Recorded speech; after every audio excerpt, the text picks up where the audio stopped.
My name is Eileen and I'm a tutor with Bricks for Kids. This year our workshops are a little bit different because of COVID-19, so we've made this video workshop to visit your class remotely. Even though I'm not in the classroom with you, I hope you will all be nice and respectful while listening to and watching our video. Today we're going on a journey into the past to learn about the massive dinosaurs that once lived on Earth. Did you know that even today we can still learn so many new facts about reptiles from 65 million years ago? Once the video is over, we have provided some fun worksheets all about what we've learned today.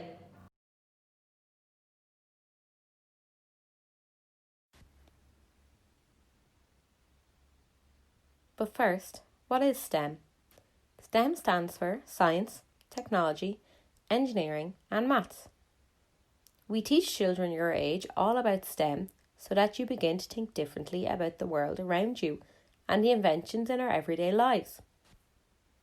There are hundreds of different careers in STEM in many different fields: doctors, pilots, animators, game developers, and so many more people use STEM every day.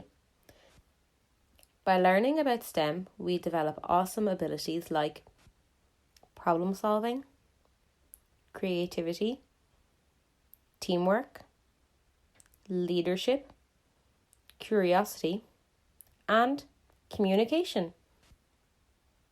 All of these things help you to start thinking differently about the world around you.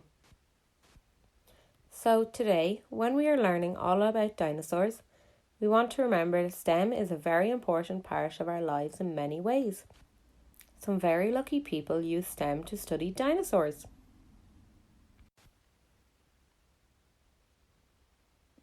Dinosaurs were reptiles that lived on Earth millions of years ago. They lived a very long time before humans, and now they are extinct. Extinct means that all of these creatures have died. The time when dinosaurs lived is known as the Mesozoic era. This era lasted for almost 170 million years. The oldest dinosaur that we know about lived 228 million years ago. This dinosaur, which was named the Eoraptor, lived at the end of the period called the Jurassic period. The plants and creatures living on Earth evolved and changed a lot during this period. This was the earliest era where dinosaurs roamed the Earth. The next period in the Mesozoic era was the Jurassic period. In this period, the shape of the land and sea changed, and new plants and ecosystems developed. Weather changes helped to turn huge areas into rainforests. Many dinosaurs like Brachiosaurus and Stegosaurus lived during this period. The last section of the Mesozoic era is known as the Cretaceous period. During this time, many more plants and animals appeared. Some of these are still around today. However, dinosaurs were still the main type of creature, and Triceratops and Velociraptors were both found during this period. In the Mesozoic era, the Earth looked very different. Dinosaurs roamed the lands, plesiosaurs swam in deep seas, and pterosaurs flew through the air. Dinosaur, plesiosaur, and pterosaur are all strange words, aren't they? All these words come from Greek, and they are made up of two parts. The saur part means lizard or reptile. Dino means terrible. Plesio means close to or almost. And ptero means wings. So to translate, we have a really big reptile, an almost sort of reptile, and a reptile with wings.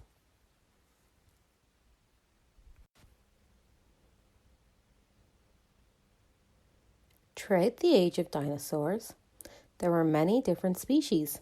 We're going to talk about a few of them in just a moment. Firstly, let's look at how these dinosaurs were grouped. They were divided into groups based on what they ate. The dinosaurs either ate plants or meat. Generally, the shape of the dinosaurs' teeth and bones can tell us what kind of diet they had. Herbivores were plant eaters. Most of these dinosaurs had long, thin necks, which were useful for reaching tall branches on trees. They walked on all four legs. Their footprints have 3 rounded toe prints. They had small heads. They had different types of teeth, depending on the type of plants that they ate, but usually their teeth were flat on top for grinding the leaves. Some of the biggest dinosaurs were herbivores, and their size was a way to defend and protect themselves against the carnivores that hunted them. Carnivores were meat eaters. They often had short but strong necks to help them capture their prey. They usually walked on their hind legs and had shorter front limbs. Their footprints have 3 long claw prints. They had sharp curved teeth for biting. Many carnivores were smaller, which made them faster and more agile than the slow herbivores they hunted. Now we're going to look at a couple of dinosaurs you might recognise. Brachiosaurus. This herbivore is believed to be one of the largest dinosaurs, measuring around 26 metres from head to tail. That's as long as 8 small cars parked back to back. This diagram shows us how tall a Brachiosaurus would be compared to a tall adult human. We can see some of the herbivore characteristics in a Brachiosaurus. This dinosaur walked on all 4 legs and has a long neck with a small head. Stegosaurus. This herbivore looks very different from the last one, doesn't it? Stegosaurus is much shorter and has a double row of kite-shaped plates along its back. The tail has 2 large spikes. These are defensive measures to protect the Stegosaurus from predators. A fully grown Stegosaurus was about 9 metres long, which is about as long as 3 small cars. Tyrannosaurus Rex. Roar! The name Tyrannosaurus Rex is a mix of Latin and Greek and means king of the tyrant lizards, which is an awesome name for such a powerful dinosaur. During the Cretaceous period, T-Rex is thought to have been the most dangerous predator around. Evidence shows that T-Rex was a scavenger as well as a hunter. We know that fully grown T-Rex often reached about 12 or 13 metres long, which is the equivalent to 4 small cars, and each sharp tooth was about the size of an adult human's hand. T-Rex had very short front limbs, which were used to help the dinosaur keep its balance. Triceratops. The name Triceratops is Greek for 3-horned head, which is exactly how this herbivore looks. They are very recognisable because of their large horns and the frills at the back of their head. Triceratops was roughly 9 metres long, like the Stegosaurus, but had a very large head for its body. The skull of a Triceratops could reach 2.5 metres in length, which is almost 30% of the whole body. Velociraptor. This carnivore's name means swift teeth, and are considered to have been extremely fast moving.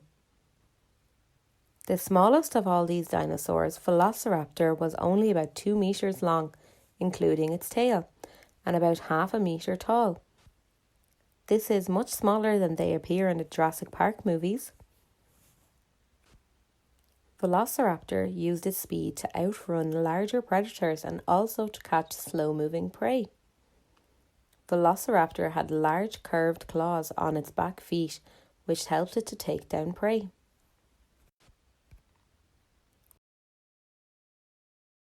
Watch how we built these dinosaurs earlier. Can you guess what species we have here? Can you tell this dinosaur is a carnivore because it has short front limbs and a large head? This one is a T-Rex. What about this one? It's got a big body, walking on 4 legs, and it's got a long neck too. These are characteristics of a herbivore, so we can say that this one is a Brachiosaurus. Because dinosaurs lived a very long time ago, we don't know what happened to make them extinct. There are some theories on what might have happened. The most likely cause of dinosaur extinction is an asteroid. Almost 65 million years ago, a huge asteroid hit the Earth in Mexico. The crater caused by this was 180 kilometers wide.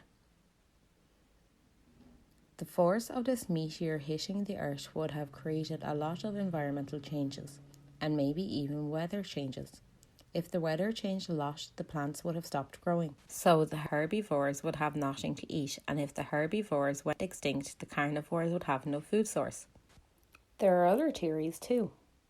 Huge weather change called an ice age could have affected plant life, and the dinosaurs would have not been able to find food. A large volcano eruption could have caused the climate change, and there is proof that a lot of volcanoes erupted in India 65 million years ago. Disease could have affected plants and the dinosaurs that ate them. However, because all this happened so long ago, we have no idea what the actual cause was. It will take a lot of research and a lot of time before we know for certain what caused the dinosaur extinction. So, dinosaurs went extinct millions of years ago. How do we know anything about them? Mostly we learn from fossils. When the dinosaurs died out, all of their remains were slowly covered by millions of years' worth of soil and rocks. Over time, the footprints, bones and teeth left behind were preserved as fossils. These were buried far underground, but as humans began to explore and build, they eventually found these fossils. Some fossils even showed us how different dinosaur eggs and nests would have looked. We have learned everything we know about dinosaurs from these incredible discoveries, and we are learning more every day. There are some very important people called paleontologists who are responsible for all these discoveries. A paleontologist is a scientist, a historian, and a detective all in one. They collect fossils from all over the world, and with study and research they can identify what type of dinosaur the fossil came from and when it was alive, and sometimes they can even tell what they ate. In movies, we often see paleontologists using just a hammer and a brush, cleaning away dust from old bones. However, they use some high-tech equipment to help find and classify undiscovered fossils. 3D scanners capture high-definition images of the fossils. X-rays and CT scans, like doctors use, can help the paleontologist to learn about what is inside of the fossil. They can use 3D printing to create identical copies of the fossil for research and travel, without damaging the original.